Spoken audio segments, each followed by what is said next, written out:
الحمدللہ وحدہ والصلاة والسلام علی من لا نبی بعدہ. اعوذ باللہ من الشیطان الرجیم. بسم اللہ الرحمن الرحیم. ولا تکونوا کالذین تفرقوا واختلفوا من بعد ما جاءهم البینات. رب اشرح لی صدری ویسر لی امری واحلل عقدۃ من لسانی یفقهوا قولی. رب زدنی علما وارزقنی فہما. سبحانک لا علم لنا الا ما علمتنا انک انت العلیم الحکیم. اللہم صلی علی سیدنا مولانا محمد وعلی آلہ وصحابہ وبارک وسلم. سامعین، یہ جو آیت میں نے آپ کے سامنے تلاوت کی ہے یہ سورۃ آل عمران کی ہے. اس میں اللہ رب العزت فرماتے ہیں کہ وَلَا تَكُونُوا كَالَّذِينَ تَفَرَّقُوا، اور نہ ہو جاؤ ان لوگوں کی طرح جنہوں نے تفرقہ کیا، وَاخْتَلَفُوا، اور اختلاف کیا، مِن بَعْدِ مَا جَاءَهُمُ الْبَيِّنَاتُ، بعد اس کے کہ ان کے پاس آ چکی ہے واضح دلائل، ان کے پاس واضح دلائل آ چکے ہیں.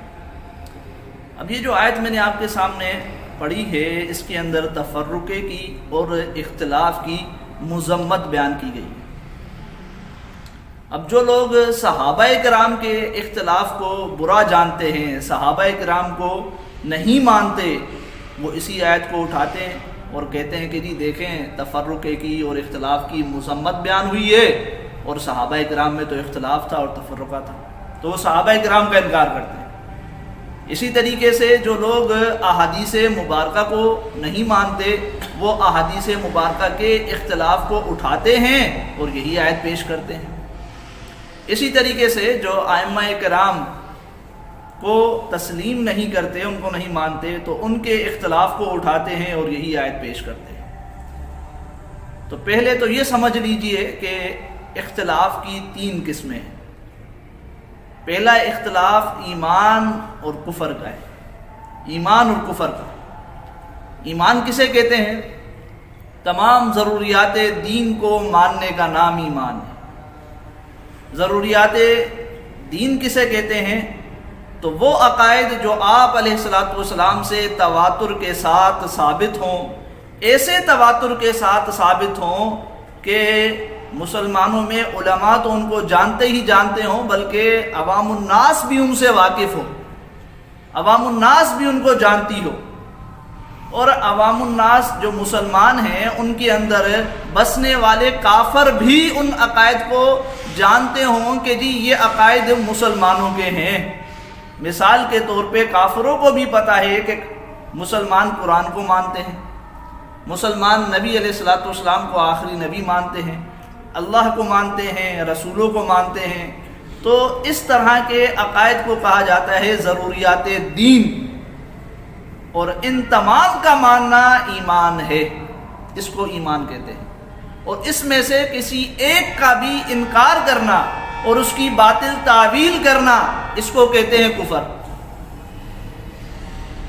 اب کہتے ہیں کہ جی تمام کو ماننا اسلام میں داخل ہونے کے لیے ضروری ہے، ایک کا انکار کرنا تو اس سے انسان جو ہے وہ اسلام سے نکل جاتا ہے، ایمان سے نکل جاتا ہے. یہ کیوں کہ ماننے کے لیے تو تمام کو مانا جائے اور انکار اگر ایک کا کیا تو اسلام سے نکل جائے.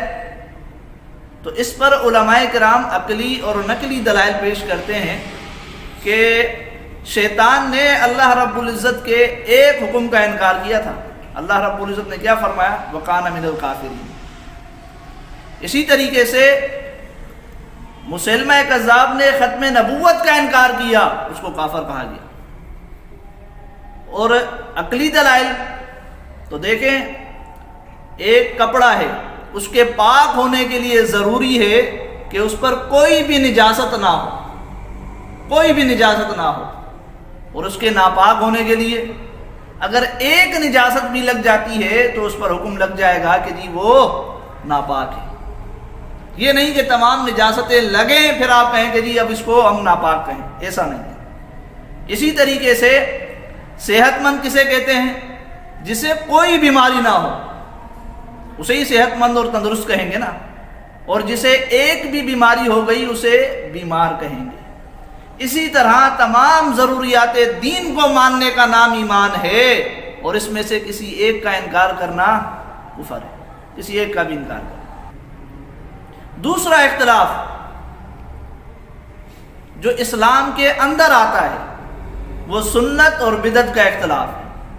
سنت اور بدعت کا اختلاف ہے کہ سنت کہ نبی علیہ الصلوۃ والسلام نے ترغیب دی ہے اس امت کو، امت مسلمہ کو ترغیب دی ہے اس پر عمل کرنے کی، میری سنت پر عمل کرنا، کہ علیکم بسنتی و سنتی خلفاء راشدین، اس طریقے سے نبی علیہ الصلوۃ والسلام نے فرمایا. اور اسی طریقے سے نبی علیہ الصلوۃ والسلام نے فرمایا کہ من احب سنتی فقد احبنی، جس نے میری سنت سے محبت کی اس نے مجھ سے محبت کی. اور بدعت کی آپ علیہ الصلوۃ والسلام نے مذمت بیان فرمائی ہے، بدعت کی مذمت بیان فرمائی. تو دوسرا اختلاف سنت اور بدعت کا، اس اختلاف میں آپ علیہ الصلوۃ والسلام نے فرمایا کہ میری اس امت کے اندر 73 فرقے بنیں گے. تو صحابہ نے سوال کیا کہ اس میں ناجی فرقہ کون سا ہوگا؟ آپ علیہ الصلوۃ والسلام نے کیا فرمایا؟ ما انا علیہ وصحبہ، جو میرے اور میرے صحابہ کے طریقے پر ہوگا وہ کیا ہوگا؟ ناجی فرقہ ہوگا، جنت میں جانے والا ہوگا. تو ما انا علیہ و اصحابی، اس کی تعبیر علماء کرتے ہیں کہ جو اہل سنت والجماعت سے تعلق رکھے گا، جو اہل سنت والجماعت والے نظریات رکھے گا، وہ ہے ما انا علیہ و اصحابی کے اندر شامل. اب اہل سنت والجماعت کہ تمام عقائد کو تسلیم کرنا اور ان میں سے کسی ایک کا بھی انکار نہیں کرنا، ایسے شخص کو اہل سنت کہا جاتا ہے. اور جو اہل سنت والجماعت کے عقائد اور نظریات سے اختلاف کرے اس کو بدعتی کہا جاتا ہے عقائد کے حوالے سے. جیسے کوئی شخص حیات النبی کا انکار کرتا ہے تو اسے ہم کافر نہیں کہیں گے، یہ گمراہ ہے، بدعتی ہے. اسی طریقے سے اگر باطل تعویل کرے، مثلاً کوئی کہتا ہے کہ جی میں عذاب قبر کو تو مانتا ہوں لیکن اس قبر میں نہیں مانتا. اسی طریقے سے کوئی کہے کہ جی میں معراج کو تو تسلیم کرتا ہوں لیکن جسمانی معراج کو نہیں مانتا، روحانی معراج کو مانتا، تو یہ باطل تعویل کر رہا ہے. اس طرح کے نظریات رکھنے والا بھی، باطل تعویل کرنے والا بھی اہل سنت والجماعت سے نکل جائے گا. اچھا، ایمان اور کفر میں ایک بات رہ گئی کہ تمام ضروریات دین کو ماننے کا نام ایمان، کسی ایک کا انکار کرنا یا اس کی باطل تعویل کرنا، اس کو کفر کہتے ہیں. تو باطل تعویل سے کیا مراد ہے؟ جیسے قادیانیوں نے ختم نبوت کی باطل تعویل کی. وہ کہتے ہیں کہ جی خاتم کا یہ معنی نہیں کہ نبی علیہ الصلوۃ والسلام آخری نبی ہیں، بلکہ وہ کہتے ہیں کہ خاتم کے معنی ہے کہ آپ علیہ الصلوۃ والسلام نبوت کی مہر ہے، کہ کسی پر مہر لگا دیں وہ نبی بن جائے گا. تو انہوں نے خاتم کے معنی میں باطل تعویل کی ہے. باطل تعویل سے مراد ایسے معنی لینا جو پوری امت نے نہ لیے ہوں، اس سے بھی بندہ کیا ہو جاتا ہے؟ کافر ہو جاتا ہے. ضروریات دین میں سے کسی ایک کی باطل تعویل کرنا. تو دوسرا اختلاف سنت اور بدعت کا ہے. تیسرا اختلاف یہ اجتہادی اختلاف جو ائمہ کرام کے درمیان ہوتا ہے. یہ اختلاف بنیادی اختلاف نہیں ہوتا، فروعی اختلاف ہوتا ہے. بنیادی اختلاف جیسے ایک شخص قرآن کی تلاوت کرے، ایک تورات پڑھے، تو یہ بنیادی اختلاف ہے. ایک شخص قرآن پڑھ رہا ہے لیکن ایک قرأت سے، دوسرا شخص قرآن پڑھ رہا ہے لیکن دوسری قرأت سے، تو یہ بنیادی اختلاف نہیں ہے. اسی طرح ایک شخص بیت اللہ کی طرف منہ کر کے نماز پڑھ رہا ہے اور ایک شخص بیت المقدس کی طرف منہ کر کے نماز پڑھ رہا ہے، تو یہ بنیادی اختلاف ہے. لیکن چار لوگ ہیں، وہ چاروں کے چاروں بیت اللہ کی طرف منہ کر کے نماز پڑھ رہے ہیں اور جہتیں مختلف ہیں، تو یہ بنیادی اختلاف نہیں ہے. تو اسی طرح ائمہ کرام کے درمیان اجتہادی اختلاف ہے کہ قرآن کے کسی معنی، کسی آیت کے دو معنی ہیں، یا احادیث مبارکہ میں بظاہر تعارض ہے، یا اسی طریقے سے جو ہے وہ ایک مسئلہ نصوص کے اندر، قرآن و سنت کے اندر واضح نہیں ہے، تو اس جگہ پھر ائمہ کرام اجتہاد کرتے ہیں. جیسے اس کو آپ مثال سے سمجھیں کہ جس طرح ایک حدیث کے دو معنی ہیں، بعض نے ایک معنی لے لیا، بعض نے دوسرا معنی لے لیا. کہ بخاری کے اندر حدیث آتی ہے آپ علیہ الصلوۃ والسلام نے صحابہ کو بنو قریظہ کی طرف بھیجا اور ساتھ میں یہ حکم بھی دیا کہ لا یصلین احد العصر الا فی بنی قریظہ، تم میں سے کسی کو بھی عصر نہیں پڑھنی مگر بنو قریظہ میں، یعنی وہاں پہنچ کر تم کو عصر پڑھنی ہے۔ اب جب صحابہ نے یہ حکم سنا، صحابہ گئے بنو قریظہ کی طرف، تو رستے میں کیا ہوا؟ نماز عصر کا وقت ہو گیا۔ اب صحابہ کرام کے درمیان اختلاف ہو گیا۔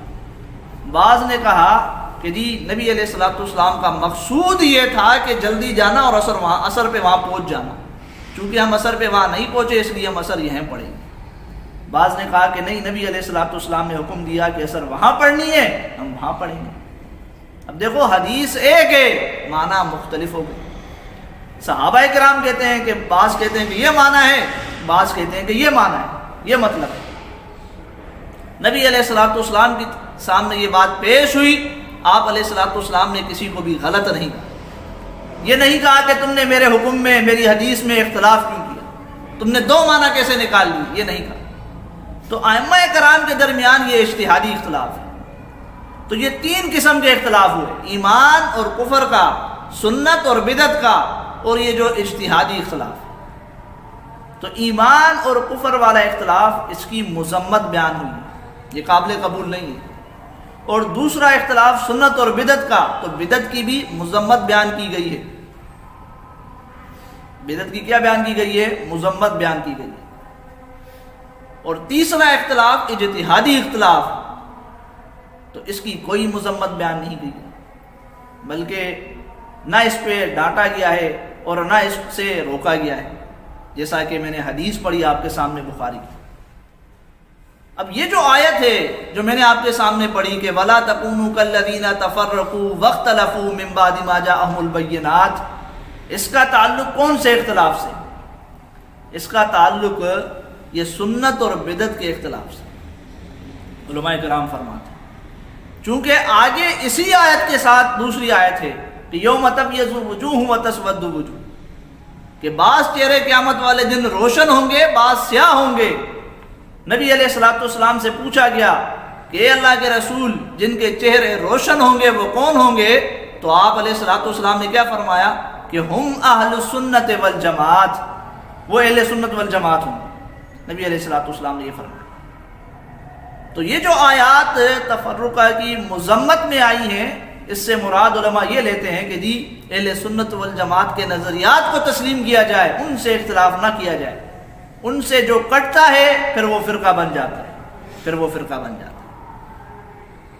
تو یہ اس آیت کا مختصر سا درس تھا۔ امید ہے آپ کو بات سمجھ میں آئی ہوگی۔